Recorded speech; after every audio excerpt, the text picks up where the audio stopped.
Introducing myself.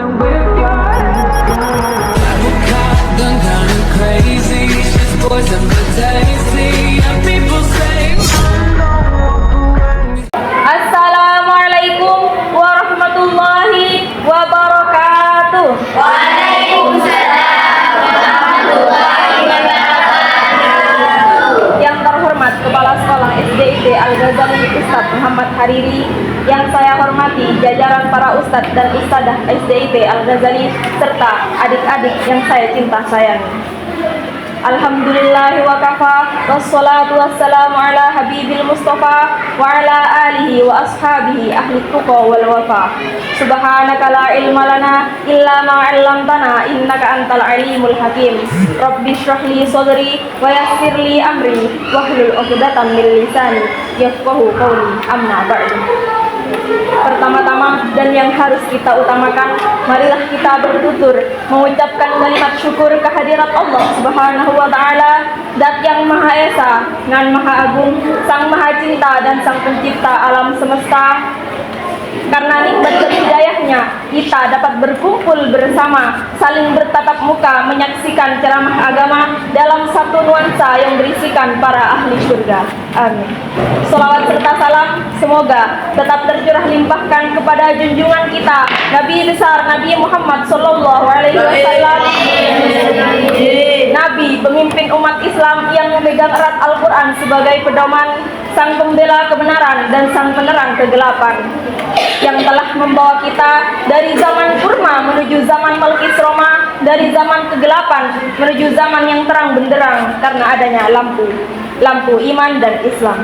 Berdirinya saya di sini bukan untuk mencari sensasi dan bukan karena tidak ada kursi, tetapi berdirinya saya di sini untuk memenuhi nilai prestasi dari mata kuliah yang diampu oleh Bapak Umar Bukhari, yakni menyampaikan dakwah Islami yang berjudul Menciptakan Kerukunan di Tengah Perbedaan.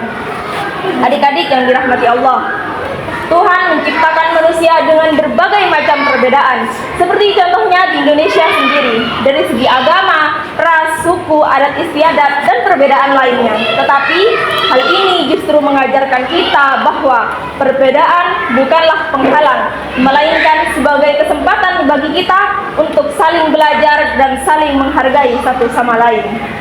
Karena dengan adanya keragaman ini, kita dapat menemukan keindahan dan memperkuat rasa persatuan. Kita sebagai makhluk sosial seharusnya tak perlu membedakan satu sama lain. Bagaimana caranya untuk menciptakan kerukunan di tengah perbedaan yang kita rasakan sekarang? Ya, dengan menerapkan sikap toleransi. Ada yang tahu apa itu sikap toleransi? Toleransi adalah sikap menghargai perbedaan tanpa memandang latar belakang seseorang. Karena diciptakannya perbedaan bukan untuk saling mencaci, apalagi untuk saling mendolimi, tetapi untuk saling menghargai. Semboyan Bhinneka Tunggal Ika yang dulunya kita bangga-banggakan bahkan oleh mantan Presiden Jerman pun hilang seketika karena adanya berbagai macam perbedaan yang memicu lahirnya fanatisme, perselisihan, bahkan perpecahan yang mengikis habis nilai toleran. Nah, maka dari itu jangan pernah membedakan satu sama lain. Dalam Al-Quran dijelaskan, Quran Surah Al-Hujurat ayat 13 yang berbunyi, Bismillahirrahmanirrahim. Ya ayyuhan nasu inna khalaqnakum min dzakarin wa untha wa ja'alnakum syu'uban wa qabaila lita'arafu inna akramakum 'indallahi atqakum innallaha 'alimun khabir. Yang artinya, wahai manusia, kami menciptakanmu dari seorang laki-laki dan seorang perempuan, dan kami jadikan engkau berbangsa-bangsa dan bersuku-suku supaya saling mengenal. Sungguhnya orang yang paling mulia di sisi Allah ialah orang yang paling bertakwa. Sungguh Allah Maha mengetahui lagi Maha teliti. Adik-adik yang dirahmati Allah, sebenarnya sikap toleransi sudah diterapkan sejak zaman Nabi Muhammad SAW, yang mana beliau dikenal sosok yang baik bahkan kepada orang yang telah mendoliminya. Dikisahkan pada suatu hari setelah wafatnya, paman Nabi yakni Abu Thalib. Beliau mengunjungi perkampungan Taif dan menemui ketiga orang kaum Thaqif, pemuka kaum Thaqif, Abdi Alil, Hubaib, dan Mas'ud.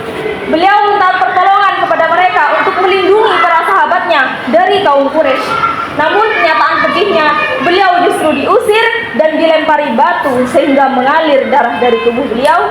Menyaksikan hal tersebut, malaikat Jibril meminta pertolongan kepada Allah untuk menghancurkan kaum Thaqif yang telah menyiksa Nabi. Tetapi apa reaksi Nabi? Beliau mencegahnya dan berkata, "Jangan. Aku berharap semoga Allah memberikan mereka keturunan yang akan selalu menyembahnya dan tidak menyekutukannya dengan apapun." Dan beliau berdoa, "Ya Allah, berilah mereka petunjuk karena mereka belum mengetahui kebenarannya." Dari sini dapat kita simpulkan bahwa Nabi tidak pernah menjadikan perbedaan keyakinan sebagai alat permusuhan, tetapi dijadikan sebagai tali persatuan. Karena beliau sendiri dikenal dengan sosok yang selalu memaafkan dan menghargai satu sama lain. Nah, sikap toleransi ini menjadi sikap yang harus dimiliki bagi setiap tatanan kehidupan dalam berbangsa dan bernegara untuk menjaga keutuhan dan persatuan suatu bangsa. Contohnya Indonesia, Pancasila sebagai dasar negara yang sila pertamanya berbunyi ketuhanan yang Maha Esa. Jadi, di antara kita jangan sampai timbul perselisihan.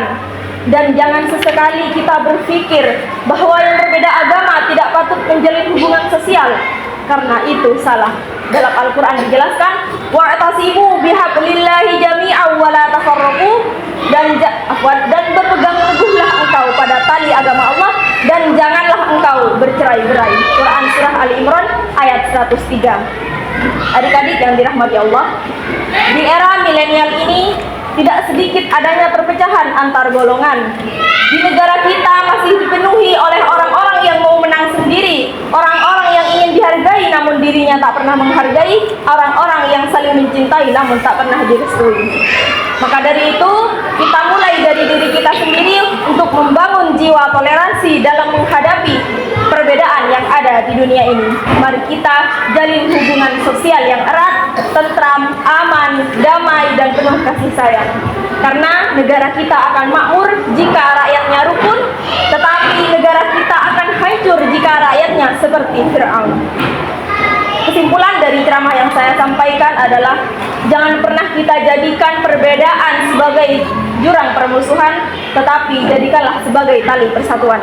Karena sesungguhnya Allah tidak menyukai hambanya yang menyebabkan perpecahan antar golongan. Mungkin hanya ini yang dapat saya sampaikan. Mohon maaf jika ada kesalahan dari segi perkataan. Kalau pagi pasar ramai, kalau malam pasar tutup.